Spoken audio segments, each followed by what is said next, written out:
Okay, now, so house rules, I think I don't have to go through. You're very familiar. We'll just skip this part.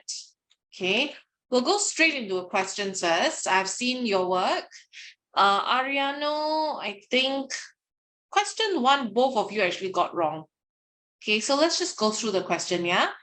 John placed the ends of 4 rods, E, F, G, and H, into a basin of ice cubes. The rods were of the same length and thickness, but made of different materials. Okay, so the thing that is different is materials, right? So after 15 minutes, the rods were removed from the basin of ice cubes and the temperature at the end of the rod was taken. Which one is the best conductor of heat? So they were placed into a basin of ice cubes. Now, normally ice cubes temperature is 0 degrees, okay? Especially when it's melting, it's taken out. So all of them are the same length, same thickness, but different materials. Okay, so out of these 4 materials, which one actually is the closest to 0 degrees?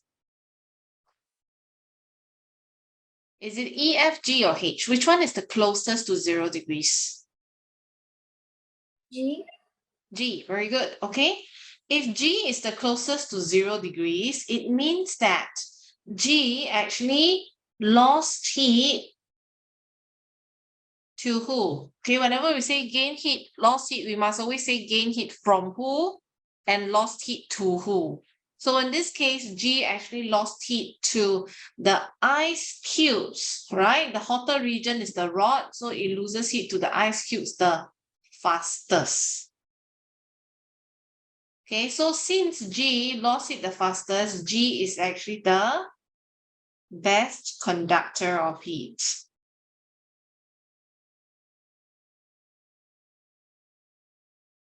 So answer is B.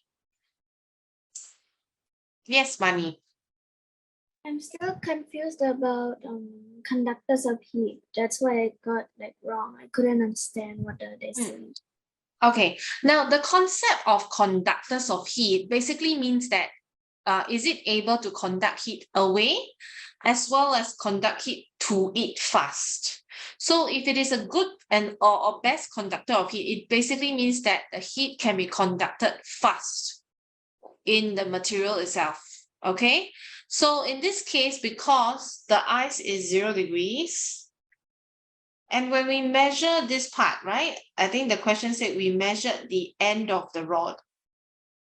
Okay, when we measure the end of the rod, the one that is the coldest is G. Okay, from 0, okay, it quickly made it 10. Okay, of course, H is 13, then F is 20, E is 28 degrees. Okay, so that means rod G is the one that lost heat the fastest. Where does heat travel? Heat always, the underlying concept is that heat always travels from a hotter region to a colder region. Right? So of course, in this case, in this question, the hotter region, where's the hotter region? The hotter region is the rod. The colder region is the tub of ice. Okay, so that's the colder region. So here is the colder region. And of course, the rods are the hotter region. So the heat always travels from the hotter region to the colder region. So therefore, if G's temperature is the lowest, it basically means that the heat travels the fastest, followed by this, then this, then this. Okay, the heat travels the slowest for E. So if, let's say the question were to ask, which rod is the poorest conductor of heat? Then of course, the poorest conductor of heat is E, because E's temperature did not decrease much, even after putting in the ice cube. Okay, so that means it's a poor conductor of heat. Are we clear with this? Yeah? Okay. Nice. Okay, great. Let's move on. Yeah, we're missing Kelvin, Abir, and Matu today. Never mind. I think we'll just move on first. Give them some time. Maybe they forgot about it. Question 2, not an issue. In fact, question 2, I think both of you got it correct. Okay, so quickly, which one is the best conductor of heat? Yes, Money. Metal spoon. Very good. Okay, metal in general is considered a good conductor of heat because, okay, metal can conduct heat quickly to it and also quickly away from it. So the answer is A. Okay, I will not go through this because I think both of you got it right. I think question 3 also both of you got it right. Okay, Amy said prepared the setup below. What will happen to the drop of ink if she put it in ice cube? Okay, so let's say if she puts it in a tub of ice cube.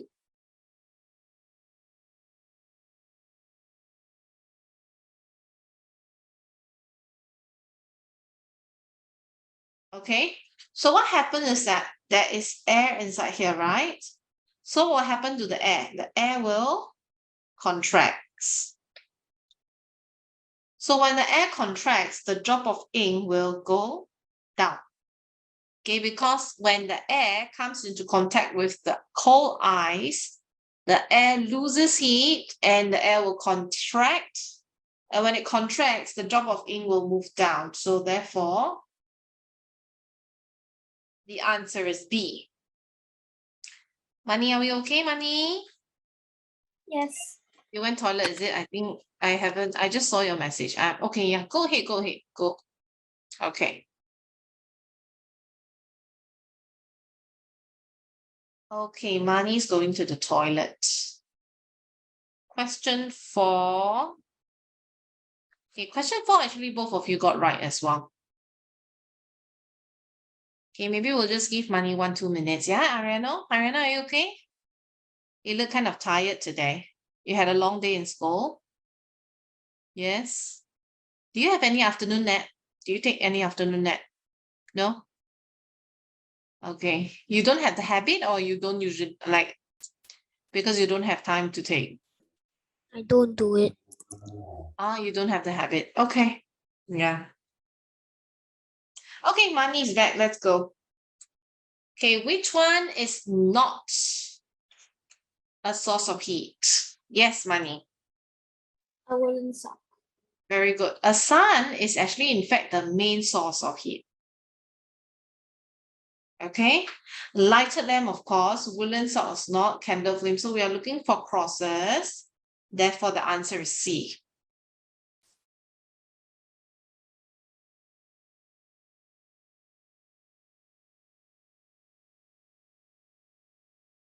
Okay. Good. Okay. Question 5 also, I think both of you got it right. What is the correct reading? If you look closely, this is actually 55. So if you go down, it's 54, then 53. So answer is C. Okay, reading thermometer is one of the skills that you have to have. This is actually considered a laboratory thermometer. Laboratory thermometer. Of course, you are also expected to read a clinical thermometer. Okay, clinical thermometer are those thermometers whereby, you know, if you're having a fever, then you probably will use those clinical thermometer, put it under your armpit or something. But there are also other kinds of digital clinical thermometers, which actually you just need to scan and then you just get the reading. Yeah. Okay, but it's a skill to know how to read the thermometer and you're expected to know as well. Okay. Okay, question 6. I want to go through this a little bit because I think, Mani, you didn't get this correct. Okay, let's find out why. Okay, Asif wanted to find out. So this one tells you the aim. To find out, okay, whenever you see these 3 words, it tells you the aim of the experiment. Asif wanted to find out how the volume of water will affect the temperature of hot water over a period of time. Okay, so again, let's see. This one tells you the aim. What is the change variable? The volume of water. So we are changing the volume of water to see how it will change the temperature of water over the period of time. So this one is the measured variable. This is what we are measuring.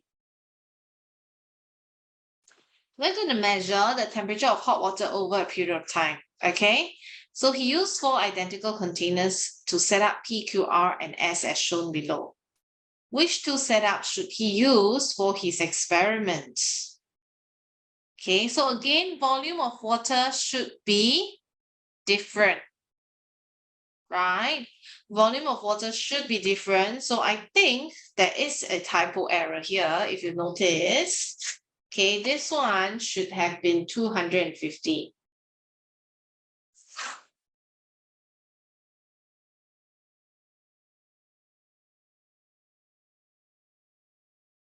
Okay, so you can either use this and this, which is P and R. Okay, or you can also use Q and S, because Q and S also uses different volumes of water, but temperature is the same. Okay, so you can also use Q and S. Okay, but if you notice in the options, in the answer options, there is no Q and S. There's only P and R. So therefore, the answer is B. Okay, I think Mani, maybe you got it wrong because of the typo error. Okay, clearly this one is half the amount. I think there's just a typo error in the question. So make sure the volume of water is different and the rest should be kept the same. Yeah, so that's the concept behind this question.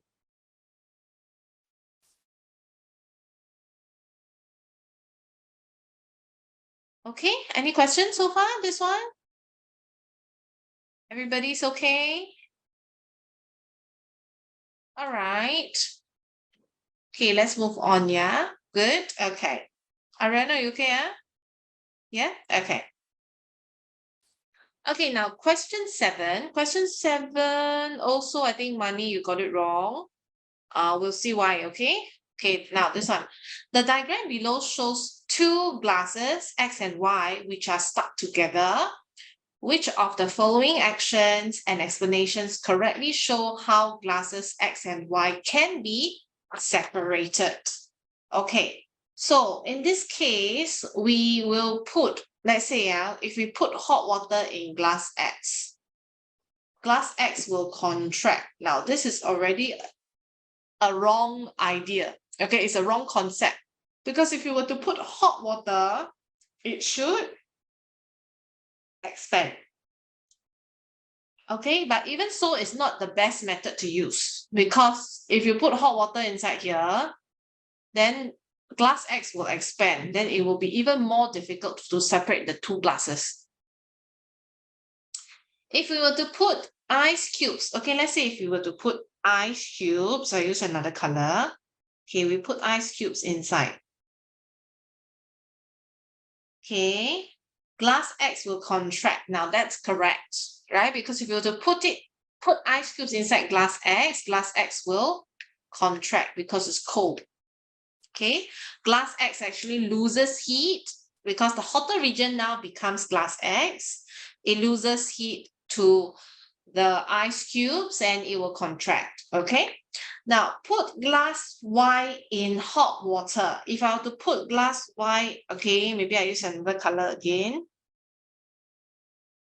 Okay, in hot water.